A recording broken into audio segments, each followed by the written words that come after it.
and so we're going to be looking right here. Okay. Well, good morning. Hey, Mornings with James. Once again, here we are. We're going to be talking about some very topical things this morning. If you don't know this beautiful person sitting next to me, this is Jill Manning. She is with the Arches and with the Supervised Consumption Site. Jill, thank you very much for coming on the program this morning. I really appreciate it. There's a lot of things going on, a lot of talk about the Supervised Consumption Site, a lot of negativity around it. First and foremost, before we get into it, let's talk about you and talk about your role there and how you came there. You bet. So I was hired, it'll be 3 years ago, this coming October, and originally I was hired into a position that actually no longer even exists at Arches. So originally I was hired into the Outreach and Harm Reduction Coordinator position.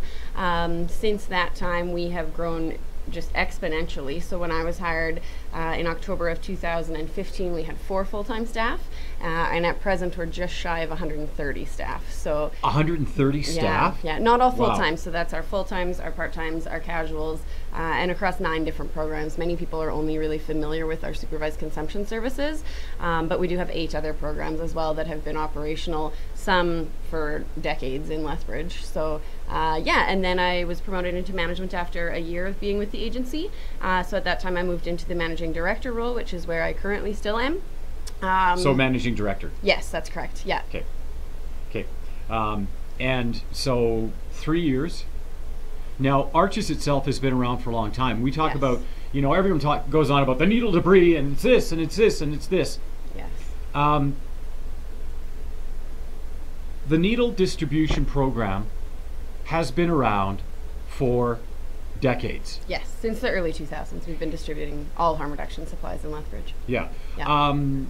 Shannon Phillips, MLA for Lethbridge West, though, says that when we had the AIDS epidemic and the AIDS scare in the early 80s, that's when pharmacies actually started giving out needles. Yeah.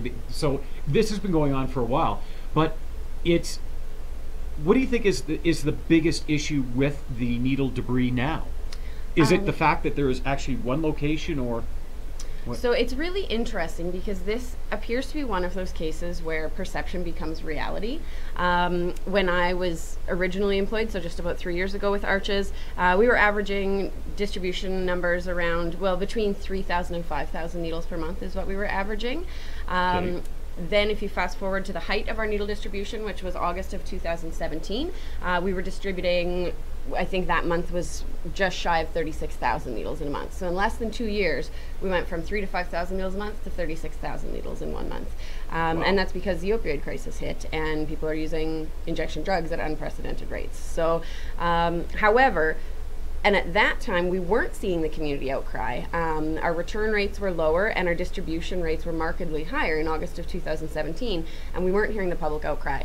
Since supervised consumption services have opened, our needle distribution rates have been declining steadily. So the latest data that I have off the top of my head is for June of 2018, and in June of 2018, we distributed 13,000 needles, and 5,000 of those were distributed to people who live outside of the community of Lethbridge. So only 8,000 of those needles were staying in Lethbridge. So if we've gone from 36,000 in a month in Lethbridge to 8,000 in a month in Lethbridge, and our return rates have also markedly improved, it's just statistically impossible that we're seeing more needle debris around community. And so what I believe is happening is that because it's kind of the topic of the day right now, that it becomes a self-fulfilling prophecy where if you're looking for needles everywhere, then you're going to see needles everywhere. And I don't mean to diminish the fear, because we have had a few really unfortunate incidents that have happened in community. So I certainly don't mean to diminish that by any means. We understand that that would be incredibly stressful from a parent's perspective, from a child's perspective, to experience the needle poking community. Also, though, we need to be realistic about kind of the risks that are inherent in a situation like that, and they're incredibly low. The risk of being hit in your home by an airplane are greater than transmitting either HIV or hepatitis C from a needle poking community. There's been a study done in Montreal, and it was based over 18 years of pediatric needle pokes that happened in community. I can't remember the exact number, but over 18 years worth of needle pokes, there was not a single transmission. And so then that makes people ask, well, then why is it so important to be distributing clean needles if the risk of transmission from a needle is so low? The difference is that we're looking at needle pokes in community that have happened days, certainly hours, days, weeks, months, potentially after the needle was originally utilized.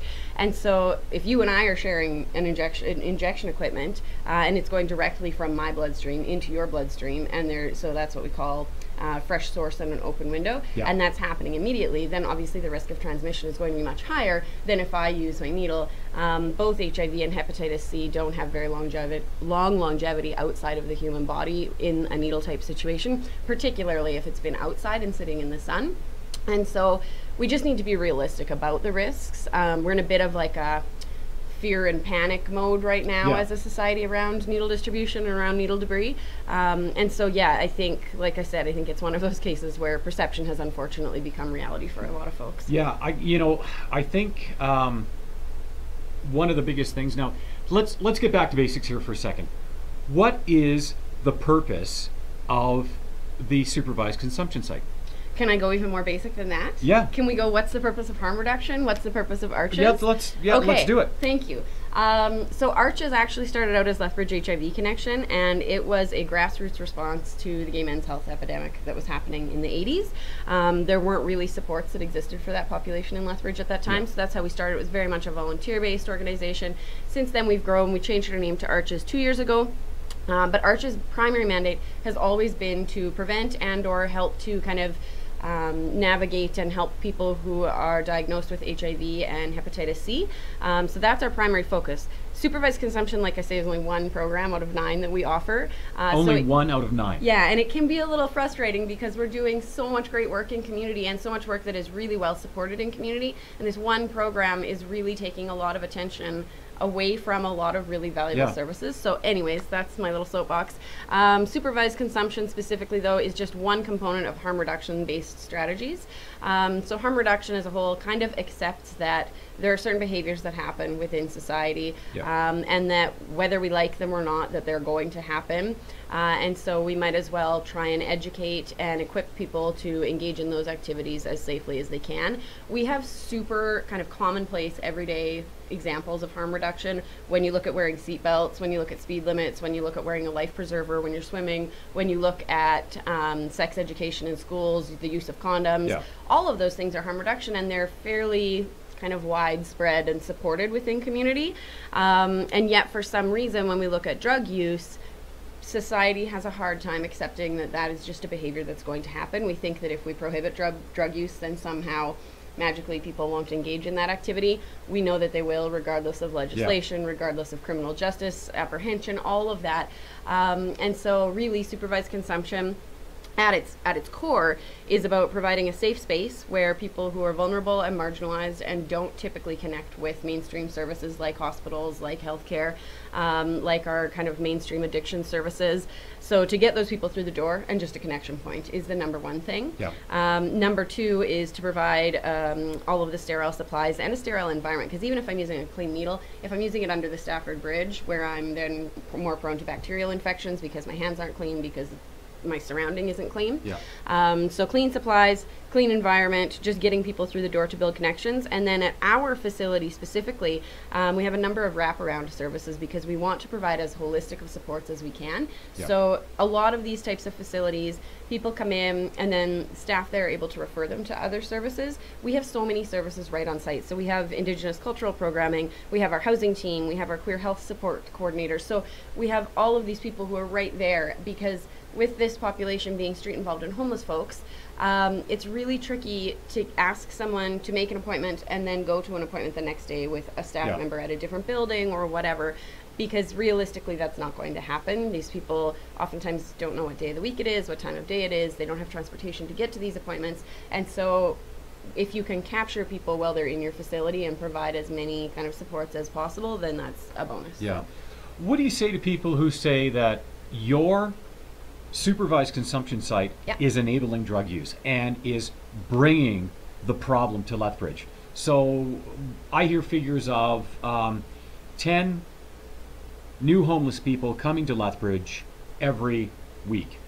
Where do you hear those figures? Because there's no way to track that data, so that's just a shot in the dark for somebody. Well, and that's coming from that is actually coming from somebody who is in part of the housing authority, because they have their volunteers who go out and track So the that happens, homelessness. yes, point in time counts. The PIT counts happen twice a year, but in terms of weekly, it's not as if we have people canvassing the street to know how many homeless people, how many transient people are coming and going from Lethbridge on a weekly basis. So, yeah. Well, but this is the problem, right? Yeah. So when people in authority say these things, you know, it's the same thing. If I talk, you know, to say one person, John Davies, who's been very vocal about this, and you know the name, you've seen the articles. Yeah.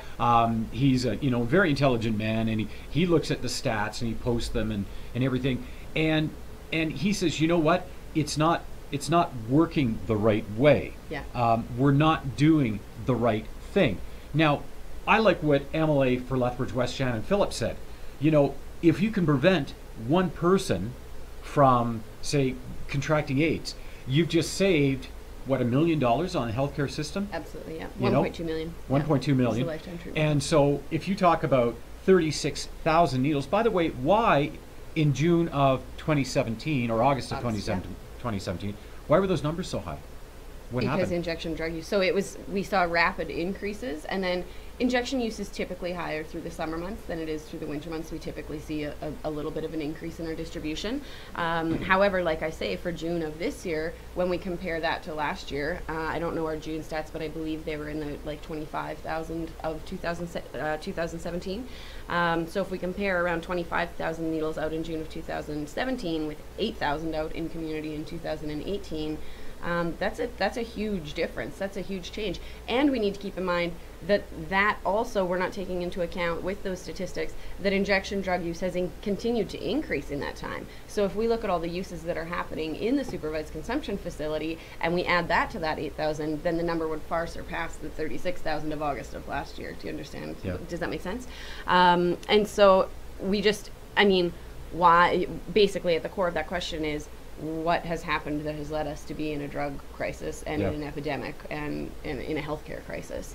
And that is a very multifaceted answer, which we could talk for days about. Yeah. But really, what you have to look at are what the contributing, so your protective and your risk factors, against addiction. And so we have unhealthy communities right now. We have unhealthy children. Yeah. We have doctors that are overprescribing opioids. We have a criminal justice system that hasn't been particularly effective in preventing drug use. Really, it's just such a huge... Yeah, and what is the statement? You're not going to arrest your way out of it. Exactly. The And counter police don't argument. recognize The that. counter argument is, if you don't even do anything, then you're never even working towards the solution, right? It depends what you see as the solution. Yeah. Because I think that people who are very punitive about drug use, I think that comes from a lot of places. There are certain things that we as humans just really don't like, and there are certain things that we really like. Yeah. The things that we as humans don't like are change, a feeling of helplessness, and things that we don't understand. The things that we really do like are safety, or the perception of safety at least, and frankly, moral judgment. We as a society really like to feel morally superior to others. It's why we are such creatures of kind of voyeurism. It's why reality TV has gotten so huge. It's why social media has gotten so huge, because we love to compare, we love to like other people's stuff, we love to judge. And so when you look at drug use, when you look at the things we don't like, the general population feels that things are changing in terms of our legislation. We're no longer punishing to the same extent drug use. We're looking at it as a public health issue rather than a criminal issue or a judicial issue. They feel like it's largely beyond their control. They don't understand it. If you haven't experienced addiction or someone close to you hasn't experienced addiction, it can be very easy to think that's a choice. I would challenge that with many of us have addictive things in our lives. If you go back to the pantry for that third serving of chips when you know that you shouldn't, if you have ever been in an argument in your marriage with your spouse, with your husband about your excessive online shopping and the damages that's doing, or with the gambling that you're in your relationship. Do you smoke? I do, and I'm trying to quit. Why don't you just quit? Exactly. I am quitting right now. So, but that's the nature of addiction, right? Absolutely. We talk about it. You know, even the simple things, Yeah. like, and you know, I have some very good friends who have, you know, family members who, you know, are in this crisis right now, Yeah. and it's heartbreaking, absolutely Absolutely. heartbreaking. And there are, you know, there are some very passionate pleas to say stop making drug use so easy. So there is the thing where people say, well, the supervised consumption site is enabling, but at the same time, you're not creating something. No. Healthy people don't drive down the street, see a building where they can consume injection drugs, and think, hey, I've always wanted to try that. That sounds like a good I was idea. wanting to Let's shoot up pull in heroin. there. Exactly. It's not something that a well-connected, healthy human does, and I mean that healthy emotionally and psychologically. And we also need to recognize too, just as a disclaimer, that the vast majority of drug users do so healthily. The vast majority Yeah. of people in society who use drugs are able to use those experimentally or for recreational purposes, or however you want to phrase it. However, again, when we look at protective factors and risk factors to developing dependency issues, we know that those things are lower socioeconomic status, diversity Disconnect. in absolutely. It's feeling disconnected from your community. It's feeling like you're not bonding in the kind of appropriate or normal ways. It's feeling like you have a void, whether that be emotional, mental, psychological. We know mental health and addiction are very closely correlated. And so people who can dabble with drug use, quote unquote, and do that in a healthy way, when you compare those people to people who can't, very little separates aside from their experiences and their personal history. Yep. And I would argue that we have very little control over that because we can't help what we're born into. And so if someone has a lifetime of trauma, I think that it's quite privileged of someone else to then look and say, well, you should have been able to make different choices. Because at what point is that no longer a choice? If you're 13, is that a choice? People say no. If you're 19, is that a choice? Well, if you've been engaging in a behavior since you were 13, you know, like it's so Yeah. much more complicated than people see on the face. Yeah, the big issue, and you mentioned the medical community, absolutely. Overprescription of opioids, pain medication, is it's all around us. You know, I remember even when I was I had some minor surgery done, and I was on some pain medication. I believe it was Tramadol. Okay. Yeah. And I was only on for a week and a half. Yeah. And, you know, really low dosage. When I stopped taking it, I couldn't figure out why I couldn't sleep that night Yeah. because I went through withdrawal. Yeah. And, you know, and I'm one of those guys, if I go for surgery or something like that, you can't give me morphine because it doesn't do anything for me. Oh, okay. And so when, you know, I go on this type of pain medication, really it doesn't have the same effect on me, but I can still tell when I'm going off it, you know, I go through that withdrawal. I can't even imagine. I know people who are on 150 micrograms Yep. of fentanyl a day. Yeah. And now they're going to try and stop that. And, you know, I mean, fentanyl is what, 100 times? Yeah, 100 times more potent than More heroin, potent. and carfentanil is 100 times more potent than fentanyl. Yeah, and that's where the overdoses happen. Yeah. But so here's the thing. Now, a gentleman mentioned to me the other day, he said, you know, we talk about the racism that exists in society and the disconnect between First Nations people and white people. And he said, you know, he says, what I see when I talk to people, especially the drug users who are Aboriginal, he says, I don't see a hatred towards the white people for the you know, residential school situation. He says, what I see is a hatred towards the elders who did not step forward and do something or do enough, or who do not create a healthy environment. We see now where there are young people who are, whether they're First Nations or what, where they're drug addicts because they were raised in a drug addict environment.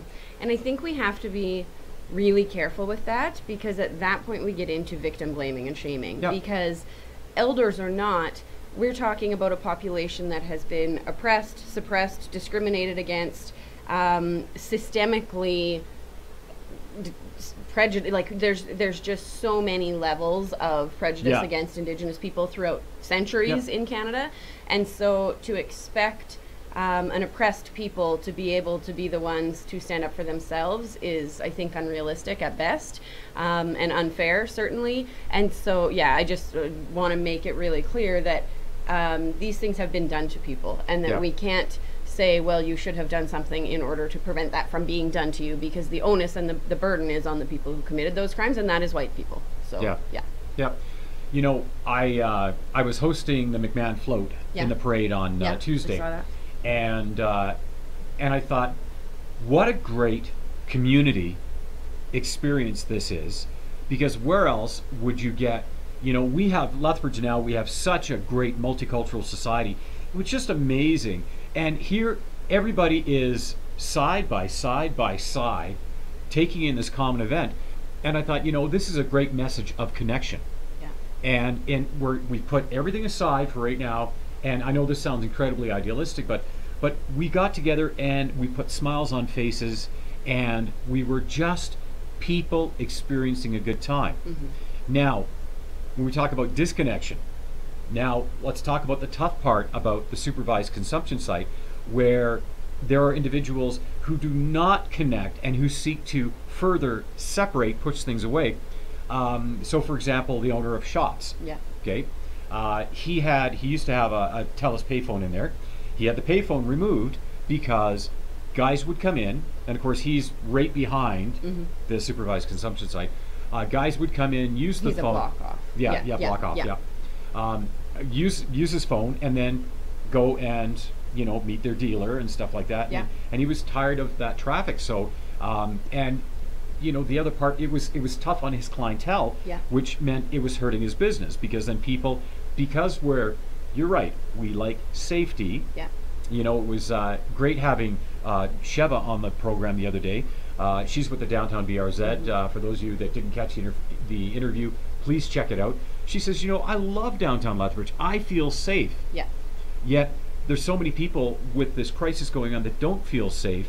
Now, what do you say to I have people? Lots of thoughts on that. Yeah. Lethbridge is a very safe community, and it's interesting because, like I say, perception becomes reality, and that's really unfortunate, because Lethbridge is an incredibly healthy, incredibly safe community. When you look at stats, when you look at data, we as a civilization have a tendency to be very doom and gloom about crime patterns, and statistically speaking, this is the safest time in the history of the world that we could live. What happens, the reason that we don't perceive that, is because we have more access to information now than we ever have. Yeah. So we hear about every little thing that happens, including every single needle that is found and posted on social media. And 10 years ago, those needles might have been there, but it wasn't being blown up like this, and so people weren't aware of it. So you have the perception of a higher degree of safety, when in fact that is not reality. In terms of people feeling unsafe walking downtown, I can understand for the elderly or for people who are marginalized, vulnerable, I can understand them not feeling safe. I struggle, frankly, to understand why an able-bodied human would feel unsafe walking past someone who is marginalized and clearly disadvantaged and sitting busking or just homeless looking. I struggle to understand why that makes a person feel unsafe, because abuses are very, very, very, very rarely committed from the less powerful to the more powerful, and much, much more often committed from the more powerful in our society to the less powerful. And so I struggle, and what I believe that boils down to is really deeply ingrained racism, frankly. Yeah. Because to walk past an Indigenous person on the street who might look like they might be street involved or homeless, and to have that make you feel afraid, I think you have some work to do internally on that, and why that is.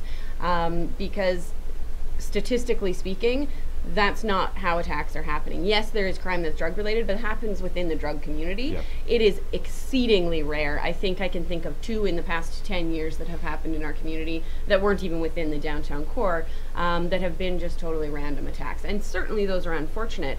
But for your average citizen to walk downtown feeling like they're at any sort of risk on an everyday basis, I think is really unfortunate. And I think that the kind of the fact that this has gotten so blown out of proportion on social media and all of that, like, I had a friend who was bringing their kids from Calgary and for a ball tournament and said, is it safe to be in Lethbridge? And I thought, like, people around our country, around our province, are all of a sudden getting a bad rap, Lethbridge is, because this perception, which isn't necessarily true, is that that there's people getting shot on corners and that you're going to step on a needle anywhere you go, and it's just not the case. Yep. Many people, and I really appreciate those folks who on social media will say, like, look, I run in the downtown core every morning, or I walk to and from work every day, and yes, I've seen one needle in the past year, but it's not as if they're just littering the streets. And yeah, so I struggle with that. I understand that is people's sentiment, and so I empathize with that, people feeling afraid. That's never a fun feeling, but I really think that we need to make sure that those fears are based in reality and not in perception. So you know who Maria Fitzpatrick Yes. is, okay? MLA Lethbridge East for the NEP. I was talking with her before the start of the parade, and I said, I got to have you back on the program. All this stuff is going on. What do you think? She said, I would love to. She said, I walked a week ago every morning down First Avenue, Second Avenue, and I just walked around, and she said, I couldn't figure out what all the hype was about because I did not see everything that everyone's complaining about. I did not see the debris, the garbage. I didn't see massive lineups of homeless people waiting to go into the supervised consumption site. I didn't see this chaos and negativity that everyone's talking about, right? And I said, that's great. Mayor Chris Spearman, very public about the fact, I walked around downtown. The downtown core is clean. We have the clean sweep program. We have the needle debris program. Everything's clean. Like, it looks good. And then the BRZ, same thing. Everything looks good. And you have these two sides of the argument. And then, of course, you sit down and you talk with somebody like Doug from Hamilton Carpet. Yeah. And it's a totally different thing. How do you deal with that?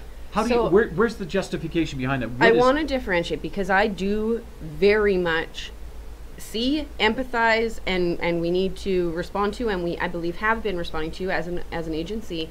I see the concerns of the businesses around us. I understand that. So while I might speak to the kind of lack of validity or just the perception basis of the fear of walking in the downtown, I don't want to have that confused for that I don't understand the fears, the concerns, the questions, the complaints that our surrounding businesses have. There are some definitely valid issues there. And so, yeah, I really want to differentiate those two kind of items. I do believe that we've improved, and I believe that most of the, if not all of the businesses surrounding us would say that they have seen an improvement since we opened. When we first opened, we didn't receive any funding for security, and so we weren't able to employ security officers. Our operational hours were from 9 a.m. till 2 a.m. We've since gone to 24-hour care, and what that means is that we don't have to kick people out of the building at 2 a.m., which then when they're street involved and homeless means that they're likely going to sleep in our parking lot or in the alleys surrounding the building. And when we didn't open until 9 a.m., then if those other businesses are opening before us, they're coming in and they're finding people sleeping on the stoops of their businesses. And I understand that that is not a situation that anybody wants to deal with. Yeah. We have had some businesses that have been very participatory in our monthly meetings. So we have monthly neighborhood engagement meetings. And so some businesses have been very participatory in that. And the people who have been involved in that process, I think would say that their concerns have been listened, like they've been validated, and that they've been responded to. So many of our businesses too have reported that they have changed a bit their strategy and their mentality in dealing with this population, because it's kind of like one of those, I hate to frame it as enemies, but kill your enemies with kindness. Yeah. And so a few of the businesses have told us that they've started offering water. That one woman from Burton Max said that she offered a backpack that she wasn't using to a woman who she saw that was struggling with a bunch of belongings that she was carrying. And things like that go a really long way. Yeah. You don't think that they do, but word of mouth spreads. And if someone feels an allegiance or a loyalty to you or to your business, and they see one of their peers doing something that's not cool, then they'll call them out on that. They'll be like, hey, don't do that. They're cool people, we see it all the time. And so certainly there are still struggles. I can't really speak to like the Doug Hamilton specifically situation, aside to say that we are always open to taking any calls, that Doug is welcome to attend those meetings, and that we can't do much to help if that door's not open to us. Yeah. And so we look forward to, I think that we're moving in the right direction. Okay. Yeah. How do you feel though, how do you feel personally Yeah. in the position that you're in when somebody says to you, you know, look, Jill, your work, the thing that you do, is ruining my business, my livelihood for my family. How do you handle that? It's tricky. And is that being blown out of proportion? It depends on who you ask. Some of our neighboring businesses say, no, this isn't affecting our bottom line, and some say they're going out of business because of us. I find that hard to believe that there's that vast a difference. There is a lot of misperception in community that Boston Pizza closed down because of us. They were closing long before we moved in. Oh, yeah. Mission Thrift, the lady Marlene Brack at Mission Thrift informed me back in August, when we very first announced that we would be moving into this facility, that they had purchased another building and were planning to move, and it had nothing to do with us. There's a perception that they're moving because of us. There's a lot of stuff that just isn't true, and it's impossible to dispel that stuff after a certain point. Well, that's why you're here, though. I know, but like, once it gets out there, Yeah. you can't reach everyone, right? So you can't undo some of the damage that's done by kind of that misinformation and that, so we can certainly try. I won't lie, there have been points where I have thought, you know, we're affecting people's livelihoods, and I've always been a socialist by nature and at heart, which is unsurprising. And really, and this sounds incredibly insensitive to the people who are being negatively affected. Yep. And I also am never one to blow smoke up someone's ass, and I will call a spade, and I will be transparent and honest about the way that I feel. And I hope that people can, if not respect the opinion, can at least respect that I'm not a politician and that I don't BS people. I have always believed that what is the best for society is what is best for the greatest good for the greatest amount of people, which is the underlying tenet of socialism. And to me, that is what we're doing. Yeah. And that it is unfortunate, and there's no way around it, because if we put a facility like this out in the boonies, out in an industrial park, it won't get used, and then it's a waste of taxpayers' dollars. It doesn't have an impact on the population. It doesn't affect our overdoses, and so it's ineffective. And if we put it residentially, I think certainly is not appropriate. And so you're left with a business area. When we look at like the density of the businesses in that area, it is more sparse than if we had located right across the street from Galt Gardens in the downtown core. It's not like these decisions were made flippantly. You know, it's hard. I apologize. I also have to say that probably Doug Hamilton or Peggy from Burton Max aren't getting screamed at when they go out for dinner, which we are. And so, and which we're by the way, people is absolutely ridiculous, because you didn't create the crisis. Yeah. You basically are part of the harm reduction approach to it. Like, why are you the one getting yelled at? You're just doing the best you can. Now, you've said it before. Yes, there are improvements being made, and yes, when you started off, you know what? There was no textbook on how do you do a supervised consumption site, and of course, the word supervised consumption, everyone was calling it safe consumption. Yes. Right, for the longest time, and so you're on this learning curve as well. And on top of it, now going down to, say, for example, Long and McQuaid, who's now in your neighborhood. Yeah. And I go there and I drop some equipment off, and I see a young First Nations person doing cartwheels down the street. Yeah. High as a kite. Yeah. Assumedly might have mental health issues. Well, they do go hand in hand. Yes, yeah. But let me tell you, we just don't want to assume all erratic behavior is because of drug use. But anyways, okay, yes, sorry. Yes, you're right. Very true. I made an assumption there. But I'll tell you what, though, having been, I look at that and I kind of laugh because it was hilarious to watch. Yeah. But somebody pointed out that said, well, what if I'm driving with my kids and that person who is intoxicated, and make the assumption that they are intoxicated in some way, shape, or form, and they just go, kind of willy-nilly out in front of my car, and I don't see them, I can't react in time, and I end up hurting them. Mm-hmm. Now, I know from personal experience that happens a lot. Do you worry about the same thing when you're driving past a playground and children are doing cartwheels on the side of the road? Of course. Do you worry about, but not in the same way of that this is somehow going to scar your children if this happens, like that's reaching for straws. Yeah. I mean, yes, that might happen. Yes, that would be traumatic for your child. But what's also traumatic for your child is driving around and videotaping our outreach teams while screaming obscenities at them when your child is in the seat next to you and you're saying, how can you do this in front of my child? I find that incredibly hypocritical. So not saying that I was gonna draw a comparison to where the homeless shelter is. Yeah. Over Stafford, right?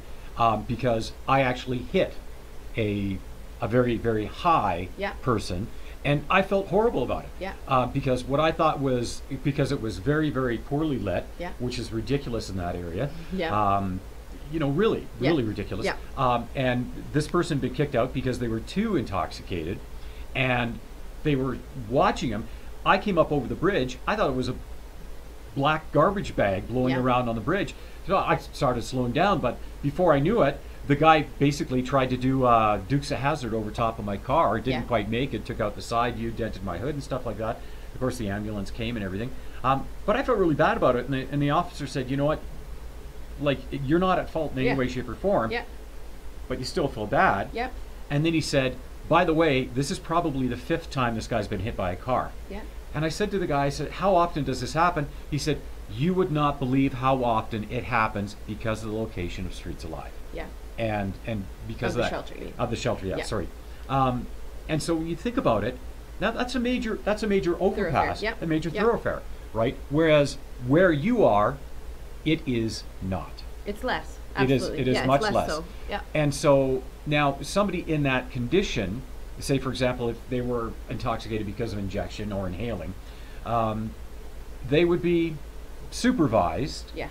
And they would not be going out. Well, they can. We can't detain people. We can't physically detain people. However, if your options when you're high are, depending on what you're using, but particularly if you're using a depressant like one of the opioids, so fentanyl or carfentanil or heroin, after using, you just want to chill out. Our observation room that people move to after their drug use is referred to as the chill room by a lot of our clients, because they just want to chill out, right? They just want to enjoy the experience, and they just want to sit in a chair and kind of do their own thing and not be disturbed. They're also at a really high likelihood for overdose in that period, and so in the chill room we obviously are observing them and monitoring for overdose. But if someone who's just used has the option of staying where there's coffee and there's comfortable chairs and there's snacks and there's people who are respectful to them, versus wandering out into the streets, less so in the summer, but particularly through the winter inclement weather, certainly I know where I would choose to stay. And so while we can't detain people, we do try and create an environment that's conducive to people hanging out and sticking around. That being said, we don't have a space in Lethbridge that's for safe sobering. And so we are looking into options for safe sobering. A lot of people will call that like a drunk tank. I really dislike that terminology. But we don't really have a space for people to go if they're not doing anything illegal, but they maybe are just being a bit of a public nuisance, or they're a danger to themselves and we're concerned for their well-being. Right now we don't have anywhere to take that person. We take them to the hospital, we call an ambulance because we see somebody who looks like they're so high or so intoxicated that they're maybe in trouble. And the hospital, it's just a burden to our healthcare system. And so we're looking into options for that as well, so that when people are high as a kite or, you know, then there's a place for them to go. Is your facility, is it in a good location? Is it big enough to handle what you've got going on? So the thing is that ideally in a community, because Lethbridge is kind of disproportionately affected by the opioid crisis when we compare ourselves to other cities of a similar size. And so my belief, at least, and what studies have shown, is that rather than having one giant facility that's a honeypot and that everybody comes to, it's better to have a number of these facilities that are distributed, because then you don't feel the impact in one specific neighborhood the way that we have now. So no, we don't have adequate services, but I don't believe that the expansion should be in the current facility. I think that we need to expand and have, say, a pop-up facility that's at the shelter. We've considered that as an option, or a mobiles facility, and that's happened throughout Canada, certainly. And so there are options that I think would alleviate some of the neighborhood management issues that we're seeing at the facility. However, whether those are feasible, realistic, going to happen from a practical perspective, we will have to wait and see. Because, how you mentioned you have security now, and you didn't have it before. How impactful has that been, and what does that security look like? I've seen a couple of the guys. and I can't remember the name of the company that they're with, but when I was over at Long and McQuaid, Yeah. I saw them, and they were coming down First Avenue, and Yeah. then walking around and going down through the alley. Yeah, yeah. So we do have 2 security guards that are on site at all times, and by on site I mean in the vicinity, because Yeah. they don't stay specifically on site by design. So we want for them to be able to kind of do some of that environment, neighborhood management stuff, so that if people are squatting, if people are getting too comfortable, if there's an encampment that's being set up, they can move people along, they can direct them to the consumption site if people happen to be using in inappropriate spaces. They do like garbage pickup, debris pickup, relationship maintenance. So the business is reported, and we're contracted through Paladin, and they have provided staff that are incredible. Because I'll be honest, going into this, we debated between, so when you have security, do you have uniformed or do you have plain clothes? Because automatically this population, when they see a uniform, oftentimes they'll have a negative response to that, and a Yep. wall will go up. And then additionally, and I don't mean this as any disrespect to anyone who's in security, but traditionally our security systems have been very punitive based. And so we wanted people who were able to have the empathy and the de-escalation skills rather than just going into a power struggle immediately, because that's never going to fare well with this population. And I must say Paladin has provided incredible security personnel to us. Those security personnel are amazing. They are able to bridge relationships with our surrounding businesses. They are amazing with our population. There have been no kind of headbutting power struggles to date. So kudos to them. They've been phenomenal. Yeah. So it sounds like they're connecting Yes. really well. Yes. So okay. So here's the tough question I got to ask. Okay? You know, the people say we're not going to arrest ourselves out of the drug epidemic, out of the opioid epidemic.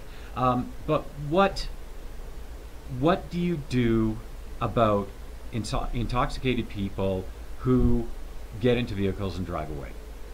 How do you deal with that? How do we specifically, or as a society? You specifically. Us specifically, Yeah. we call the police. If someone Okay. has driven there and they use and we see them get into their vehicle and drive away, we call the police to report. Okay. Yeah. But It's very rare. yeah. So Most of how do- our population do not drive. Yeah. Yeah. And so how do you actually, manage that? Because of course, if somebody's injecting and they've driven there, they're going to be high for It's very rare. 15, 24 hours up to afterwards. Well, no, that's not accurate. So the average injection drug user uses between 3 and 8 times per day. So if you've built up a tolerance and you're a really ingrained drug user, then your high may last 2 hours. So but the driving thing is kind of a non-issue. We do have some people drive to potentially smoke, but we always call police if they're leaving in a vehicle. But injection drug users particularly, there's so much shame and stigmatization around particularly injection drug use that if someone has a vehicle or they're housed, they will use in their vehicle or in their home rather than drive to our facility, which is unfortunate because that's actually where the majority of deaths are taking place, are in the suburbs, because people in the suburbs also use injection drugs and they're too embarrassed, too ashamed, whatever, to come into a facility like this, and so they use in their basement or in their bedroom and no one knows that they're using, and then that's where the majority of our overdoses are happening in both Calgary and Edmonton, is not within the downtown core, but within the suburbs actually, which is surprising to people. Doesn't mean that there's more drug use happening in the suburbs, it's just happening in less safe ways. Have you got a head count? Have you got stats on how the many number? users? Yes. Yeah. So we have between 700, I don't know as of this moment, but last I checked we were just over 700 individual clients that had registered at the facility. Okay. Yeah. And how does that compare to a year ago? So we weren't open a year ago, but when we first you talk about needle distribution, so you had a connection with them. Yes. Somehow, so we were you didn't have the distributing. stats in? No, yeah, we did. So for unique clients, for just distribution of supplies, not for supervised consumption, we had between 300 and 400, somewhere in there. That being said, with distribution of supplies, it's very common for, like, say you and I are buddies, we're both homeless and you're at the shelter. If we have a bit of a power dynamic, say we're in a gang and you're my superior, I'm your mule, kind of, you send me to go get your supplies. And so there were a lot of people who were getting our supplies but not directly coming in for them, so they're redistributed in community by the using population a lot. Same thing if there's 10 people who live in like a drug house, as they're referred to, one person might come in and get a box of needles to take back for that whole house. Yeah. So we knew that we were only scratching the surface in terms of our distribution clientele. We didn't anticipate that we would see the volume that we have seen at the facility, at the supervised consumption Yeah. facility. So That 700 now, how does that compare to, say, February? so it has grown month by month. Like, we have seen a pretty Yeah. kind And of is that- predictable growth. Is that new people coming in, or is that people getting exposed to it and then risk-taking behavior, just wanting to try it out? How does that, what's your perception of how that works? When they're climbing, is it So just again, healthy people don't just decide they're going to start injecting heroin, and so No. it's not really like let's go register at the supervised consumption facility, right? Yeah, and there's no real easy way to ask that question and sound intelligent. No, but I don't mean to sound really flippant answering it. It's just hard to, that's not really realistic. We don't see, grade 12 kids from Chinook coming in and saying, I want to try something. Again, like, healthy people don't do that. And also, people who are homeless and street involved already have been stigmatized and shamed and oppressed for so long that they don't give a poop. Like, they, if they're, there's still some shame, don't get me wrong, but kind of your average business person or your average high school student doesn't want their drug use known about, so they're not going, even if they wanted to try heroin or fentanyl or whatever, they're going to do it in their basement, which is unfortunate because they don't want to be seen going into our facility. And so those are not the people that are coming to our facility. And this sounds terrible, but frankly, I wish they were, because that's when we would have an impact on death rates. Yeah, because you have counseling available. You have, you have people that can connect with them and make a difference. Yes, yeah, we have an addictions counselor on site 24 hours a day. Okay. Yeah. What about the concerns over staffing? And you guys, you've changed a lot. The budget's changed a lot. The staffing concerns, it sounds to me like they have been addressed. Somebody was saying, when you first open up, it was the wait. People got tired of waiting. They couldn't get in. And that wasn't a lack of staffing, that was a lack of physical infrastructure. So when we first opened, we only had 6 booths so the booths are for injection, intranasal, and ingestion drug use. And so those 6 booths, and then we had 2 rooms that could accommodate 3 each for inhalation use. So we could accommodate 12 people at any given time in that drug consumption room, and we were only open from 9 a.m. till 2 a.m. So because people are allowed 45 minutes in a booth, because that's how long it can take to find a vein and to successfully inject and then to clean up your booth and all of that, there was 16 to 90 minute wait times for a booth, not so much for the inhalation rooms. And so what that meant then is that people aren't able, and it's not even about being willing to wait, they're not able. If they're going through withdrawal, they're not able to wait that long. And so then they go out into alleyways or into our parking lot, and obviously, again, the surrounding businesses don't want that. So that was another thing that was impacting our first 2 months of operations, and I think that the businesses have seen an improvement since we've gone to 24 hours and since we have increased our capacity. So we've had an additional 4 booths that have been built in what was our nursing clinic, and those were just kind of popped up over the May long weekend. And then right now there's another 7 booths under construction. So eventually, when all said and done, we will have 13 booths. We originally only had 6. And so that will alleviate a great deal of that kind of traffic management stuff, people hanging around waiting for a booth. Yeah. It sounds like there's no really, there are no easy solutions when it comes to this, but there are a lot of things that people can do to make things better, like the connection, like what you mentioned with Peggy, with Bert and Max. Yes, yeah. Reaching out, connecting with people, not pushing them away, and recognizing that, yes, they make choices, but really it's not like they're in a position where they can make a choice. Right? Because they're marginalized, and the fact of the matter is, when you're at that level of addiction, absolutely, it is really hard to break the cycle. Absolutely. So what do you see happening, say, before the end of the year and then into the new year? What I would like to see happen, I would like to see us get some safe sobering facilities in place. I would like to see more dollars put into treatment and detox, because And people have this is a misperception that really drives me nuts, because people think that in harm reduction we are somehow operating in opposition to those more traditional like treatment and detox recovery based therapies. We certainly are not. We have clients every day who want so badly to get into detox, and right now there is a 4 to 6 week wait list for detox. And so we as staff feel like hamsters on a wheel, because we have to tell, we fill out applications and we fax them off and we tell people, yeah, we'll keep in touch on a daily basis and continue to express your interest for a bed.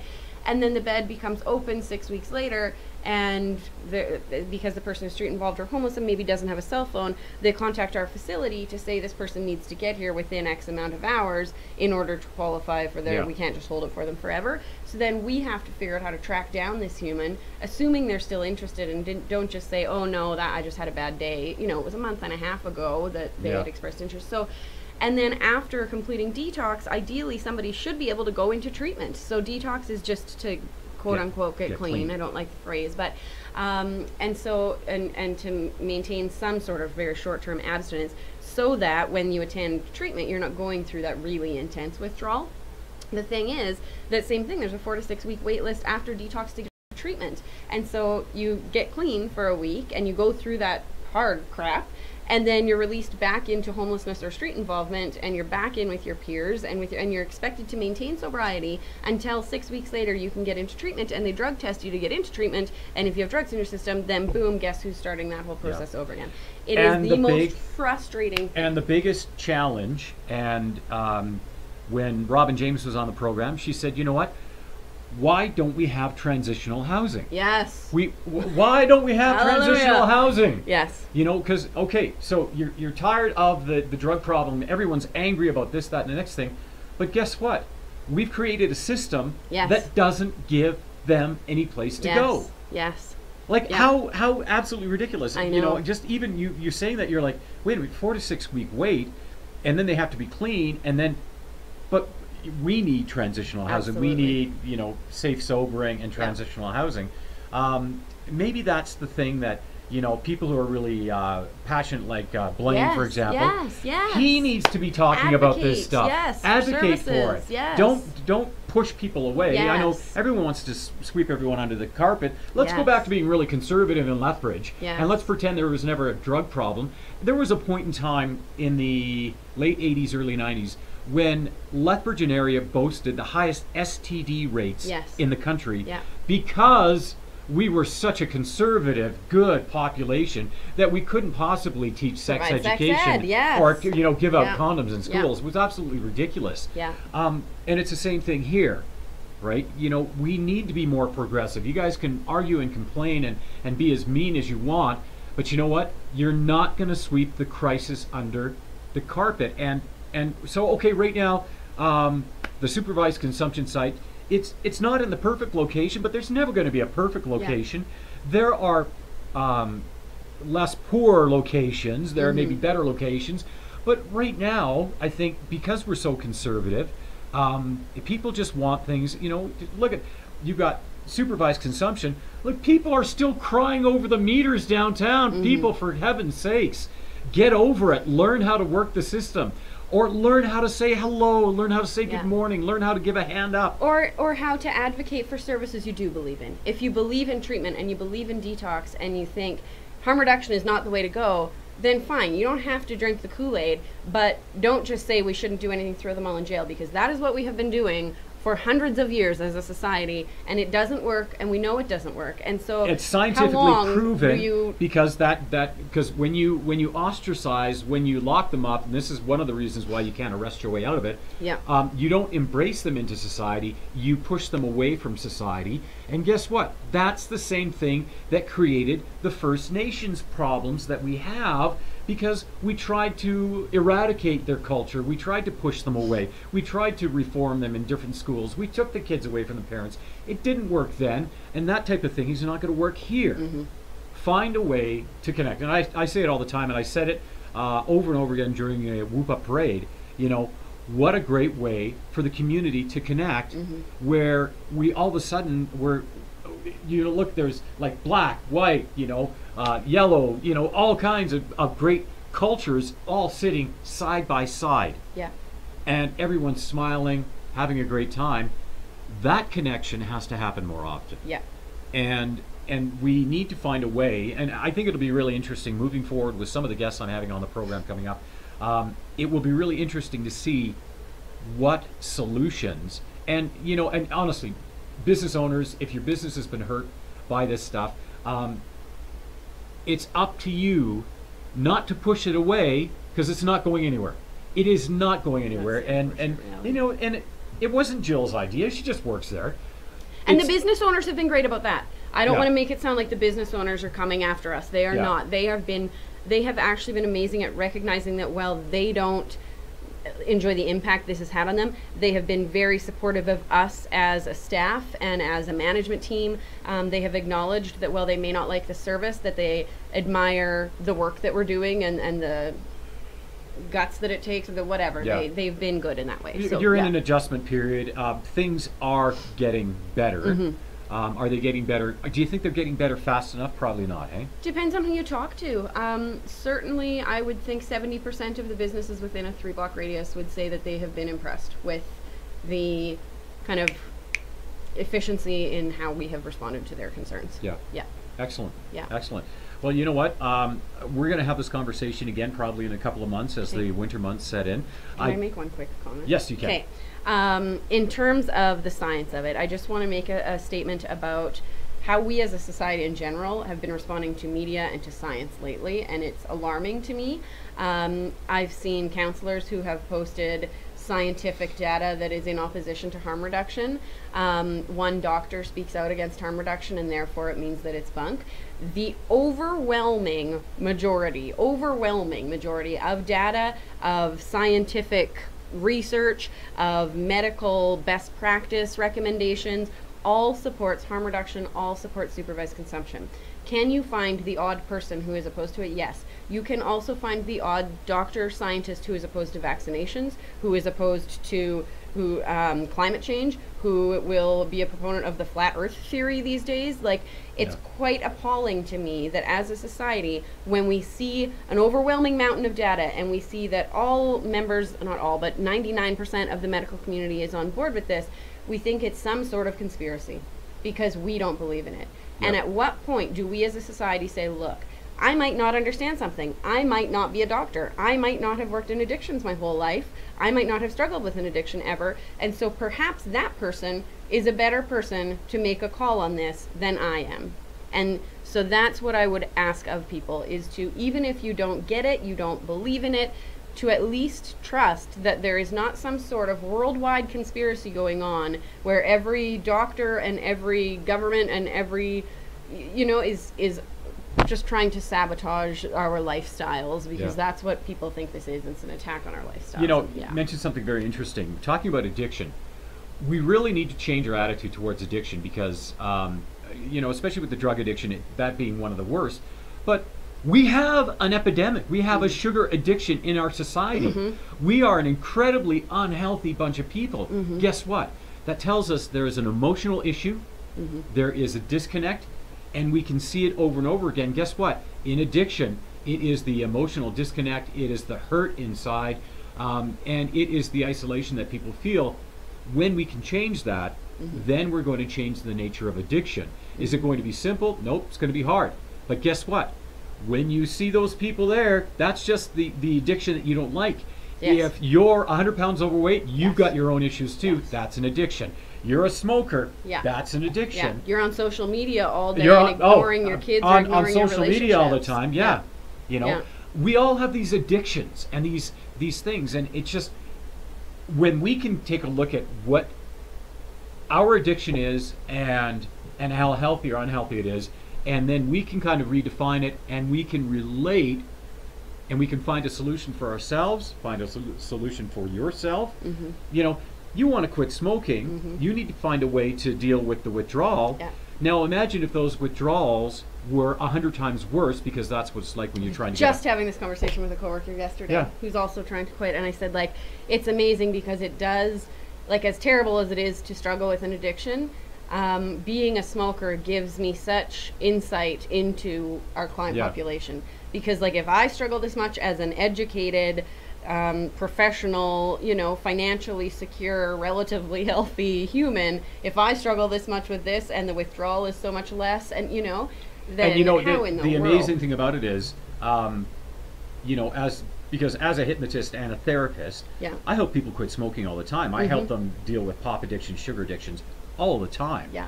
And it can be tough, but it's the connection and the support Yeah. that makes a huge difference. And it's also knowing that you weren't born to be an addict. Exactly. Knowing that weren't you're born. able to You- even change, Yeah. have any You have the power to self-efficacy. change. Yes. You have the power to change. Yeah. Well, you know what?